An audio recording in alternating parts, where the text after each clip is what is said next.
Behind me is the 2022 Audi SQ5, and in this video I'm going to talk to you about the car. We're going to take it for a drive and also whether you should buy one. So what do we have here? We have the Audi SQ5. This is the Vorsprung TDI Tiptronic edition.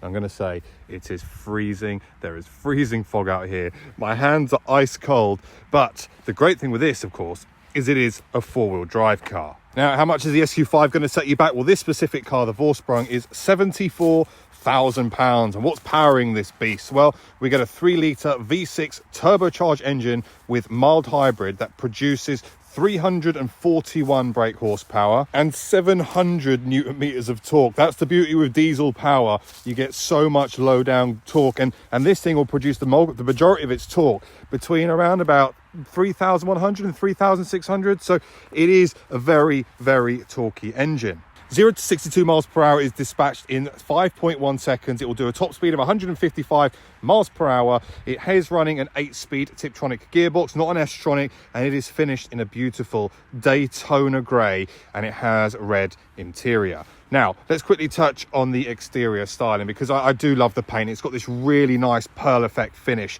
If we come down here to the wheels, we have some massive 21-inch wheels. They are 8J, and overall, the design of the SQ5, it's pretty spot on. I really like it. Its dimensions are great. It looks great. And this 2022 model, it looks super, super aggressive. I mean, you can take a look at the front here. You can see that modern Audi grille, which finishes nicely and kind of runs along the lines of the headlights. We do get LED headlights, of course, and what I do like about this is in some of the older cars from Audi, you would remember you get this big box in the middle, which is kind of where all the front camera and all the sensors are. They've been pretty discreet here.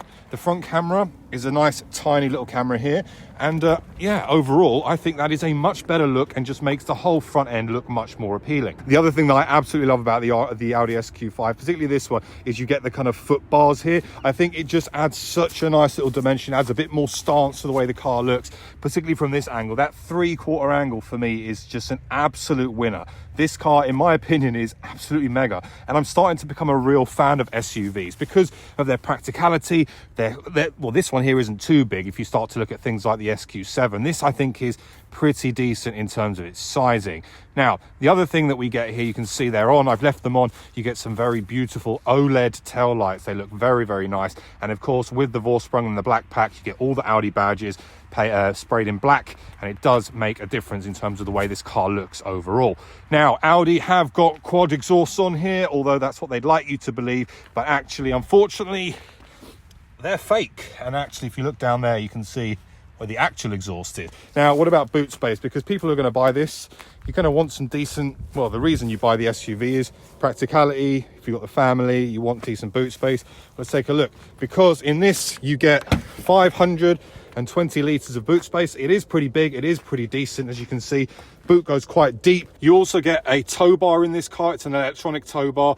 You click that there and the tow bar comes out. That's a £765 optional extra if that's what you're after. But let's take a look at the interior. Of course, we get electric tailgate here, and I'm very, very much looking forward to getting back inside the car because I'm absolutely freezing. As we take a look at the inside, we'll start with the rear. You can see those beautiful red seats that contrast lovely against the grey. Red and grey is a mega combo, but you can see that we get a very nice panoramic roof, which lets in lots of light. And overall, the rear space for your passengers is decent. You can see I've got my dog's dog bed in here, but I sit quite far back, and there's still plenty of legroom down here. Overall, the inside of the SQ5 is very, very nice. Now, if I take a look at the front, you can see we've got these lovely red leather seats in here, extremely comfortable, and they come with massage buttons, which I'll talk about in a minute. So getting inside the cabin of the Audi SQ5, you can see very familiar with what we're used to in many of the Audi cars. We don't get a flat bottom steering wheel in this car. However, this one is heated, and I'm very much welcoming this, of course. In true Audi form, we do get the virtual cockpit, which you can play around with. You know, it's been really, really good over the years. Interestingly as well, for a diesel car, I'm averaging around 20 miles to the gallon, which isn't great, although I have been punching it a little bit. I mean, my short-term memory, you can probably see here, where are we? If I move back up here, short turn 23, that's not too bad. But the whole virtual cockpit we all know and love. It's very, very nice. The steering wheel, very nice with some kind of red contrasting stitching. Lots of carbon fiber and Alcantara down here, which obviously adds to that premium feel of what Audis deliver. In the middle, we get a floating screen, nothing integrated, a floated screen in here, which obviously houses Apple CarPlay, etc. You've got plenty of options of what everyone's familiar with from Audis of old. Let's go down here. So more carbon fiber here across the center dash, looking very good. Lots of buttons for the climate control, we like that. And of course you've got your drive select mode as well. So the good thing with this as well, because it is kind of air suspension, you get, obviously, if you put off-road, you can see the ride height raises. Put it into dynamic, we get the additional enhanced noises through the car, and it lowers the ride height. And overall, it's a really nice experience. And then the beauty with these kind of cars is it kind of is one size fits all. You can do everything. Coming down here, we do get a little bit of storage space down here. We get a USB with a 12-volt socket here, some extra little cubby holes to store some coins, some keys, etc. Bit of space here for your phone. Of course, here we're greeted with the Tiptronic box, very similar. It's into sport, put it left to manual, etc. Very, very nice. We have some more space here, which is actually perfectly placed for your phone because this does have wireless CarPlay. And if we come down here, there's also additional storage space, and cup holders are just there, so you slide that back. Very nice, very well designed. Heated and massage, of course. I did touch on massage. If I push the button, I get the option to have weave, knead, or stretch. So the question is, what is the Audi SQ5 like to drive? Well, that's what we're going to find out. Now listen to the noise. I'm not going to say anything for a sec. Just listen to that fake noise combined with the diesel V6. Listen. Can you hear it? Now, I'm going to start with the comfort, because I think that's the primary. When you look at an SUV, what are the benefits that an SUV gives you? And one of them for me really is the fact that the driving position is just this. It's so good. You sit nice and high. You have great visibility of all of your surroundings. It is freezing cold out there, which is great because it will allow me to kind of show you another benefit of this car, which is its four-wheel drive platform. Now, it does have 21-inch wheels, it does have good brakes, and it does have some really good acceleration. 5.1 seconds to 62 is solid for a car that weighs 2 tons. Put it into sport. Here we go, have a listen.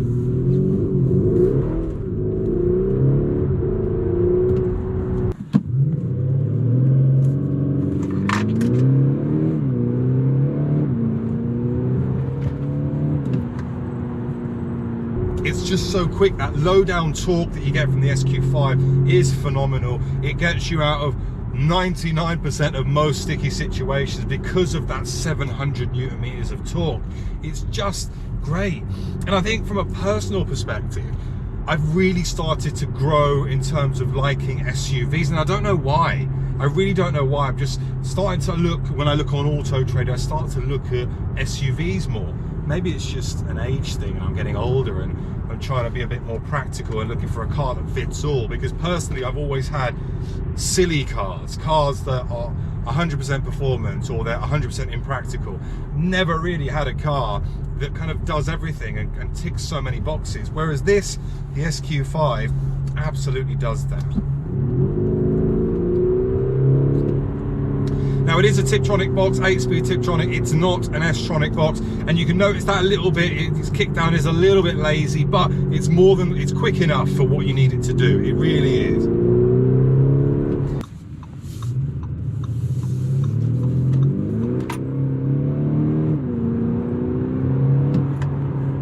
And dare I say, yes, there is fake sound being pumped into here, but I actually like it. I like the sound of this car. I'd rather have some noise than no noise whatsoever.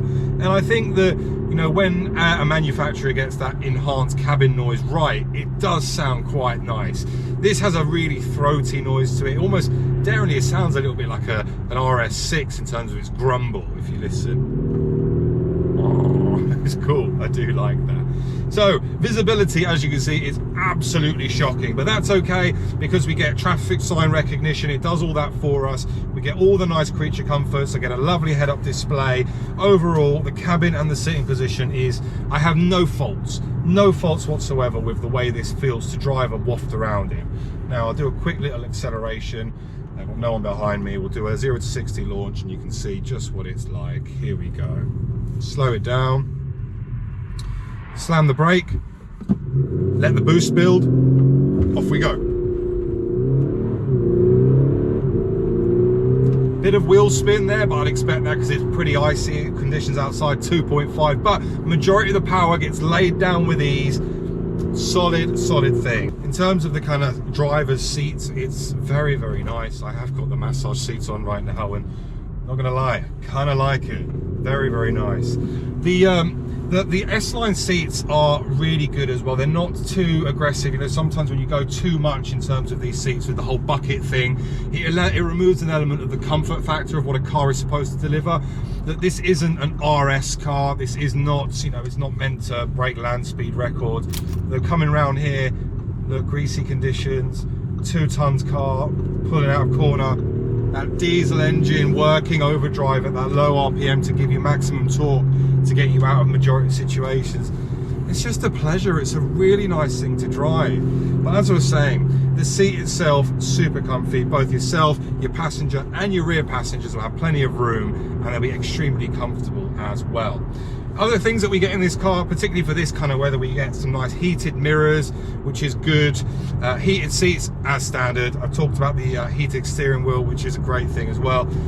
Overall, my summary of this car is it's expensive to buy. 75 grand or 74 grand is expensive, but you are buying the top of the range Vorsprung edition. As I said, the styling of this car is spot on. I think the SQ7 is way too big. I think the RSQ3 is wicked, but there's an argument to say that you don't necessarily get all the practicalities and comfort that you would in this, the SQ5. And overall, you know, would I buy one of these? I genuinely do think that I would. I think I don't have £75,000 to spend, but if I had that kind of money, this would absolutely be up there in terms of a kind of car that I would like to own, because it's just perfect. And at the time of my life where I am right now, I'm enjoying the waftability, but equally I want the ability to be able to put my foot down and enjoy it. But I don't really have anything bad to say about this. Yes, you know, its efficiency is questionable. That is one thing. You know, I said earlier on about, you know, my average miles per gallon is 26. Probably not helped that I'm booting the car, but it has got a 70-litre tank. When I filled it up, it said it had 500 miles of range, which is great. I'm now currently showing 420 miles, and I know I haven't done 80 miles, but it's probably the way I've driven it. So efficiency, I think, is a little deceiving. I think Audi say combined this will do around 35 miles to the gallon. I've not seen anywhere near that. I have done a bit of motorway, I have done some urban driving, but I think overall it will settle itself out. But look, as a whole, the Audi SQ5, what a thing. What a thing. Should you buy one? Yeah. Yes, you should.